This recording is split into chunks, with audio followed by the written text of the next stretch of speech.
اعوذ باللہ من الشیطان الرجیم بسم اللہ الرحمن الرحیم۔ السلام علیکم ورحمۃ اللہ وبرکاتہ۔ میرے پیارے ناظرین، کیسے ہیں آپ سب؟ میں امید کرتی ہوں کہ اللہ تعالیٰ کے فضل و کرم سے آپ سب خیریت سے ہوں گے۔ ناظرین، جو میرا آج کا ٹاپک ہے وہ ہے حضرت عیسیٰ علیہ السلام کے بارے میں آپ صلی اللہ علیہ وآلہ وسلم کا عیسائیوں سے مباہلہ۔ فرمان الہی ہے جس کا ترجمہ ہے سورۃ آل عمران کی آیات 58 تا 63۔ ترجمہ ہے، یہ وہ آیات ہیں جو ہم آپ کو پڑھ کر سنا رہے ہیں، جو حکمت والی نصیحت ہے۔ یقیناً اللہ کے نزدیک عیسیٰ علیہ السلام کی مثال آدم علیہ السلام جیسی ہے کہ اللہ نے اسے مٹی سے بنایا اور کہا ہو جا، پس وہ ہو گیا۔ یہ آپ کے رب کی طرف سے حق ہے، لہٰذا آپ شک کرنے والوں میں سے نہ ہوں۔ پھر جو آپ کے پاس علم آ جانے کے بعد جھگڑا کرے تو آپ فرما دیں کہ آؤ ہم سب اپنے اپنے بیٹوں، اپنی اپنی عورتوں اور اپنے آپ کو اکٹھا کر کے مباہلہ کریں اور جھوٹوں پر اللہ کی لعنت بھیجیں۔ یقین مانو یہی سچے واقعات ہیں اور اللہ کے سوا کوئی عبادت کا حقدار نہیں ہے، اور بے شک اللہ سب پر غالب خوب حکمت والا ہے۔ اگر اب بھی وہ پھر جائیں تو یقین مانو کہ اللہ فساد کرنے والوں کو خوب جانتا ہے۔ مریم کی آیت نمبر 34 تا 35 کا ترجمہ ہے۔ یہ ہے عیسیٰ بن مریم علیہ السلام کا صحیح واقعہ۔ یہی وہ سچی بات ہے جس کے بارے میں وہ کفار شک و شبہ میں مبتلا ہیں۔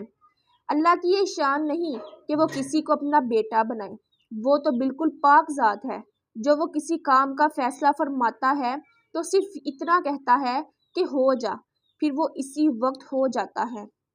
حدیث رسول اکرم صلی اللہ علیہ وآلہ وسلم ہے، حضرت عبداللہ بن عباس رضی اللہ عنہ فرماتے ہیں کہ نجران کے عیسائیوں کا ایک وفد صلح حدیبیہ کے بعد رسول اکرم صلی اللہ علیہ وآلہ وسلم کی خدمت میں حاضر ہوا اور حضرت عیسیٰ علیہ السلام کے بارے میں آپ صلی اللہ علیہ وآلہ وسلم سے مناظرہ کیا۔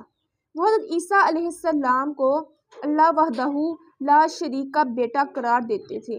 نبی کریم صلی اللہ علیہ وآلہ وسلم نے دلائل کے ذریعے ثابت کیا کہ حضرت عیسیٰ علیہ السلام اللہ کے بندے اور اس کے رسول ہیں۔ جب عیسائیوں کا باطل نظریہ پر اصرار حد سے بڑھنے لگا تو اللہ عز و جل نے رسول اکرم صلی اللہ علیہ وآلہ وسلم کو ان کے ساتھ مباہلہ کرنے کا حکم دیا۔ مباہلہ کے لیے عیسائیوں کے دو سردار تیار ہو گئے۔ صبح کے وقت نبی کریم صلی اللہ علیہ وآلہ وسلم وعدہ کے مطابق حضرت علی، فاطمہ، حسن اور حسین رضی اللہ عنہما کو لے کر باہر میدان کی طرف نکلے اور ان دونوں سرداروں کو بھی بلایا، مگر انہوں نے حالات کا رخ دیکھ کر مباہلہ کرنے سے انکار کر دیا اور جزیہ دینے پر راضی ہو گئے۔